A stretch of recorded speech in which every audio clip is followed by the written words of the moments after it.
Welcome to today's video, where we dive deep into one of the most timeless relationship concepts. Men are from Mars, women are from Venus. Have you ever wondered why men and women often seem to speak a different language when it comes to love, communication, and emotional needs? Well, you're not alone. In this video, we'll break down the key insights from this classic book by John Gray and explore why these fundamental differences lead to struggles in relationships. If you're looking for better understanding and ways to improve your relationship dynamics, you're in the right place. Let's get started. In relationships, one of the root causes of conflict often lies in the contrasting emotional needs of men and women. These differences aren't just superficial, they are deeply ingrained in how each gender experiences and expresses their emotions. For women, the primary emotional need is often a sense of connection and emotional closeness. Women tend to value intimacy, communication, and emotional support.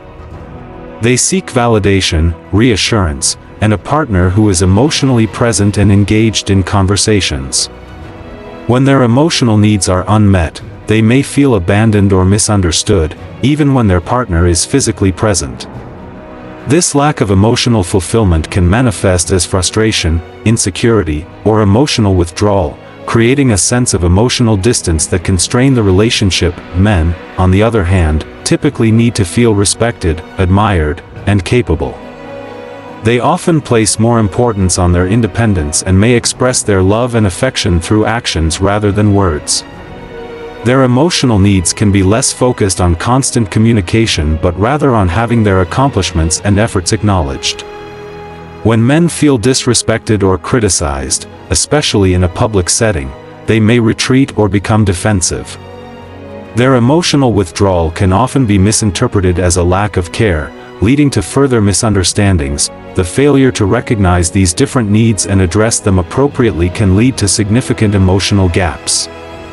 For example, a woman may feel that her partner is emotionally distant because he doesn't communicate as much, while a man might feel that his partner is too demanding, always needing to talk about feelings.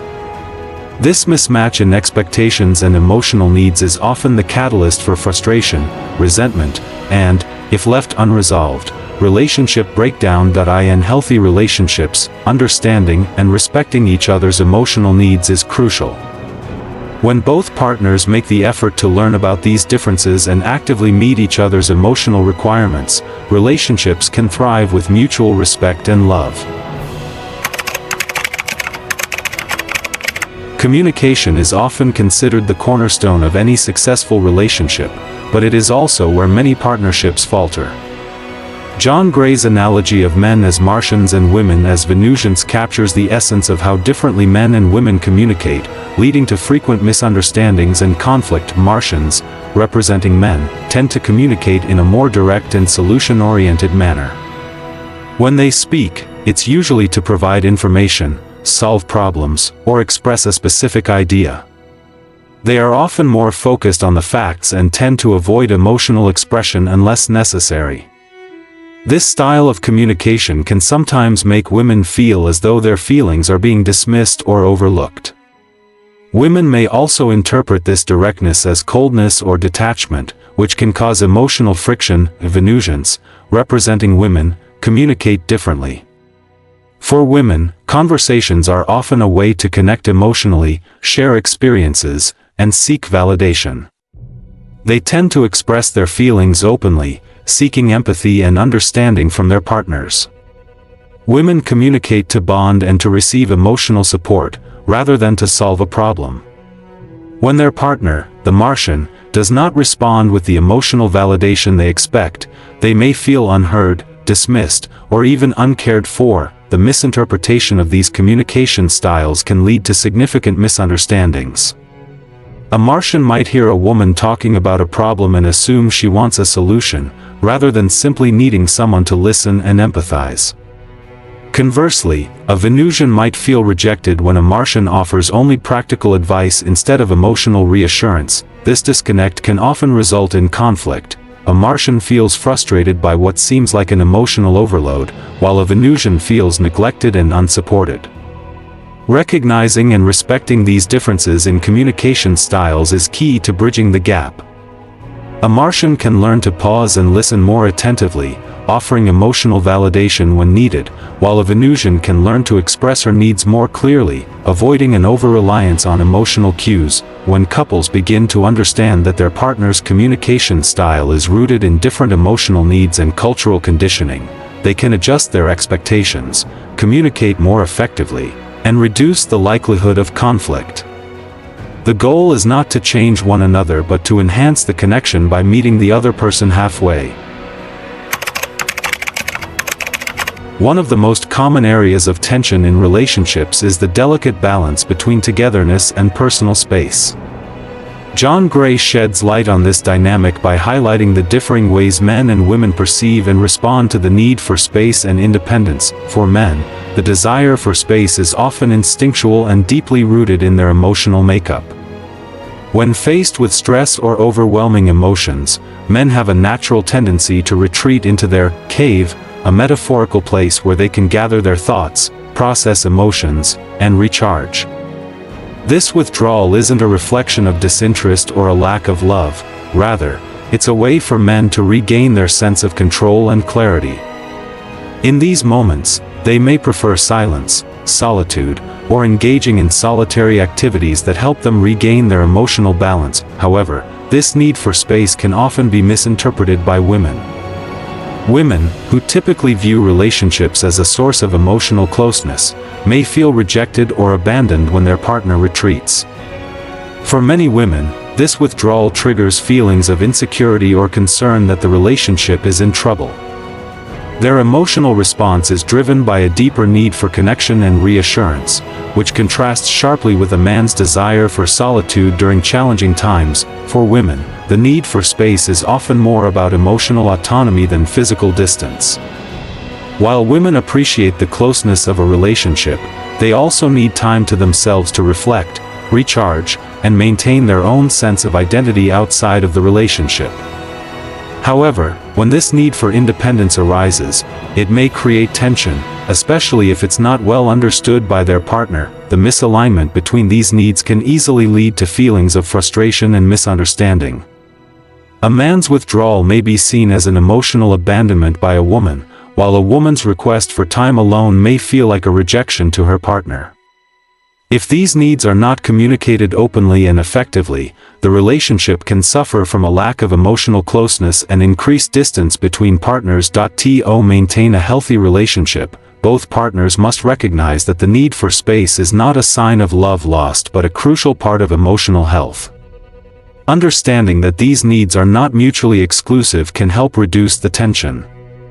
Men can learn to reassure their partners that their need for space is not a reflection of their feelings, while women can appreciate that their partner's desire for solitude is a way of maintaining emotional equilibrium. The key to balancing space and togetherness is communication. Partners should express their needs honestly and make compromises that support each other's emotional health.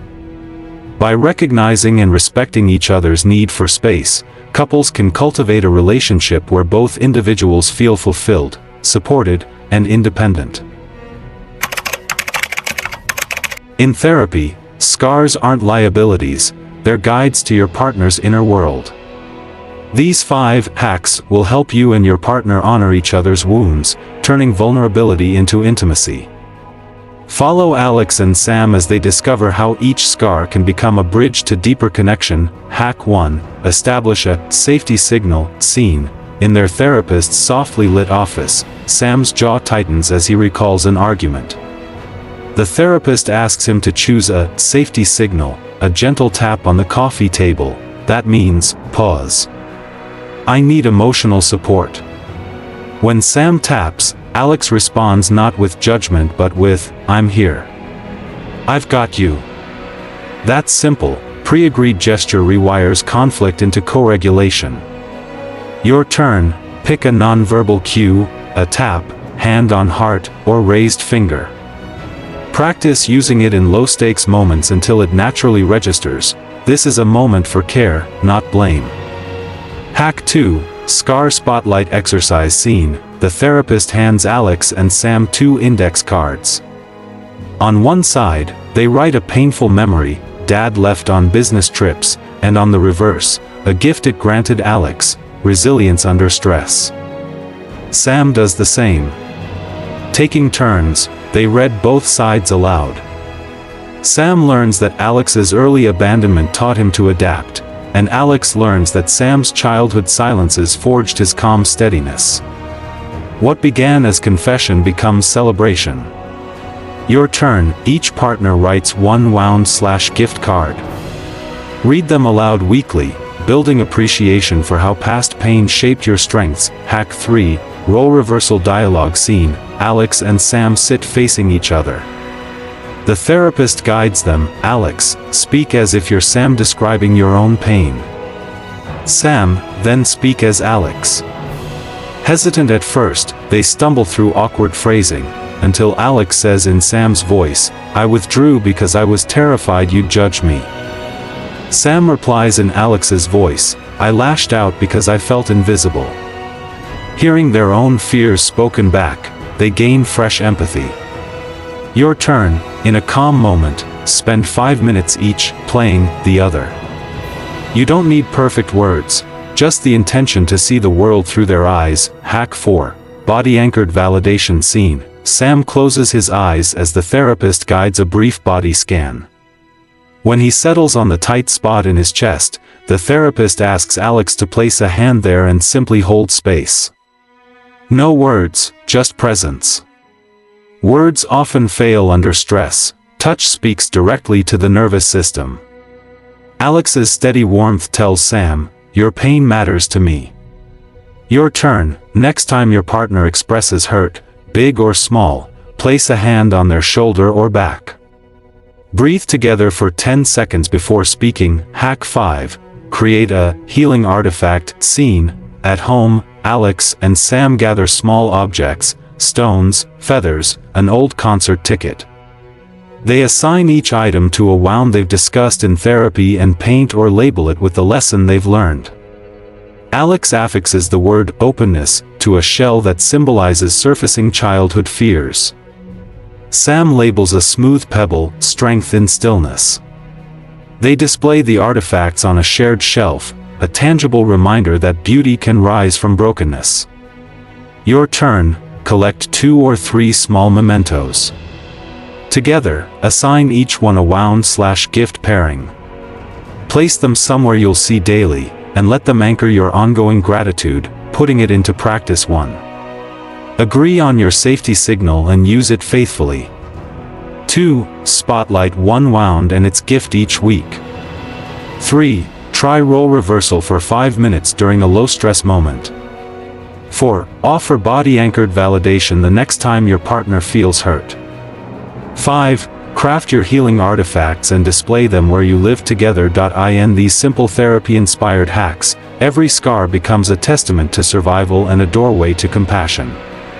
As you honor each other's wounds, you'll find that love grows not in spite of pain but because of it. If this resonated, hit like and subscribe for more couples therapy insights.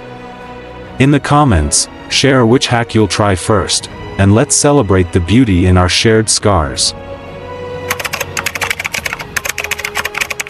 Nietzsche's view of knowledge is inextricably linked to his critique of absolute truths. He believed that knowledge, much like truth, is not fixed or permanent but is inherently dynamic and subject to change over time. For Nietzsche, the idea that knowledge can be static or immutable is an illusion, one that serves to prop up traditional systems of power and authority. Instead, Nietzsche saw knowledge as something fluid, constantly shifting and evolving in response to new perspectives, discoveries, and interpretations. One of the central ideas of Nietzsche's philosophy is the notion that truth and knowledge are not objective, universal, or external to human experience. Instead, they are shaped by historical, cultural, and psychological forces. This means that what we understand to be true today may no longer be seen as true tomorrow. In Nietzsche's view, knowledge is not a matter of uncovering a hidden, pre-existing reality, but rather a process of interpretation and reinterpretation, with each new perspective contributing to the unfolding complexity of human understanding. This perspective stands in stark contrast to traditional philosophical and scientific views that treat knowledge as an objective, unchanging entity to be discovered. Nietzsche saw this as a form of metaphysical dogmatism, which seeks to anchor knowledge in something outside of the flux of life. For example, Western science has often treated certain truths, such as the laws of physics, as timeless and universal. Nietzsche would argue that even these truths are interpretations, contingent on the historical and cultural contexts in which they arise. What we consider scientific facts today may, in the future, be overturned or modified by new discoveries or alternative paradigms. Nietzsche's rejection of permanent, fixed knowledge also ties into his critique of scientific objectivity. While science is often held up as the model of objective, neutral knowledge, Nietzsche believed that even scientific knowledge is influenced by the perspectives of those who create it. Scientific theories and paradigms are shaped by the values, assumptions, and biases of the scientists who produce them. In this sense, even scientific knowledge cannot be considered absolutely objective. The history of science is replete with examples where widely accepted truths were later disproven, such as the shift from the geocentric to the heliocentric model of the universe or the transition from Newtonian mechanics to quantum physics. This reflects Nietzsche's view that knowledge is not an unchanging body of facts but a living, evolving process. One of the most profound implications of Nietzsche's view on the fluidity of knowledge is the rejection of absolute certainty. For Nietzsche, knowledge is always tentative, provisional, and subject to change. He believed that human beings should embrace this uncertainty, acknowledging that their understanding of the world is always partial and incomplete. This recognition of the fluidity of knowledge allows for a more humble, open-minded approach to learning and discovery.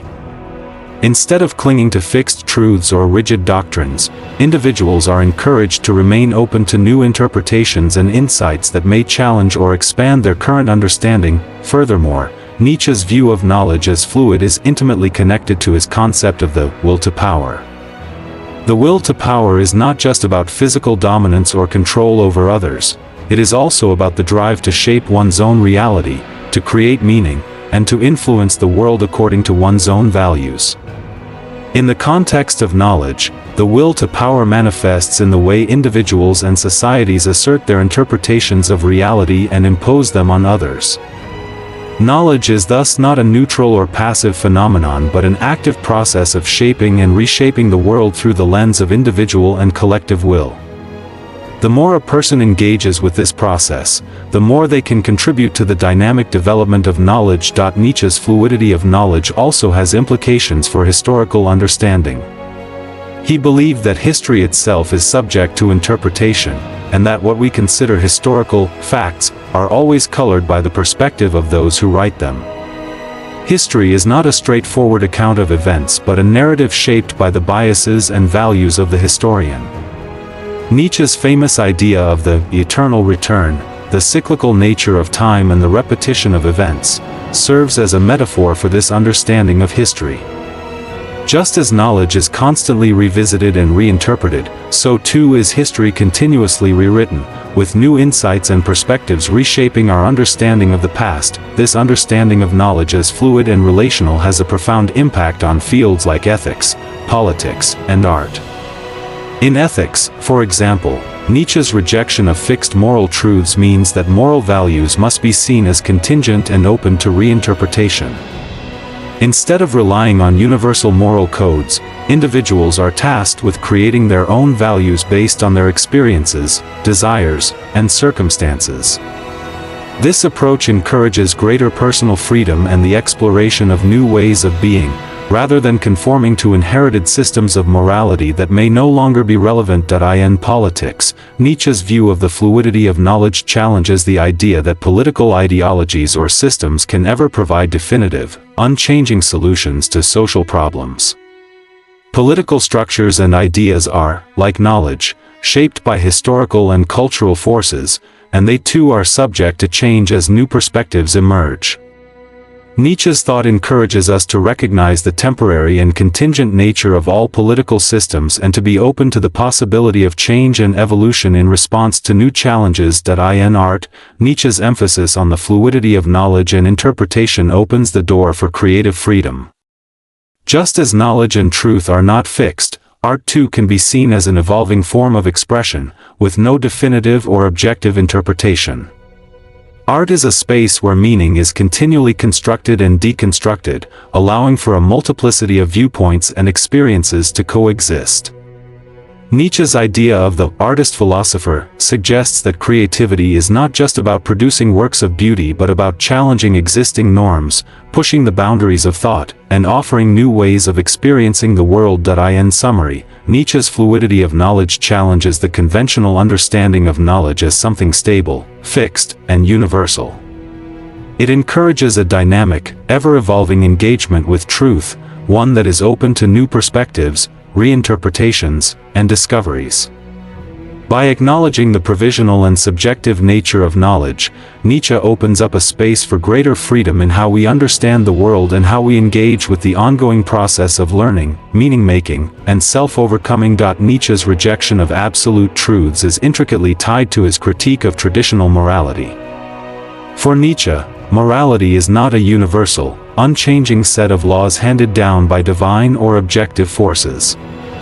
Instead, morality is a human construct, shaped by cultural, historical, and psychological factors. Nietzsche's critique of traditional morality, particularly the Christian moral system, is one of the cornerstones of his philosophy. He argued that moral systems, especially those grounded in religious or metaphysical beliefs, are arbitrary and do not reflect any inherent or universal truths about human nature. In Nietzsche's view, traditional morality, with its emphasis on values like humility, meekness, and self-sacrifice, arose from a slave morality, a moral system created by the oppressed and weak in order to protect themselves from the more powerful, master, class. Master morality, on the other hand, represents the values of strength, power, nobility, and the will to assert oneself.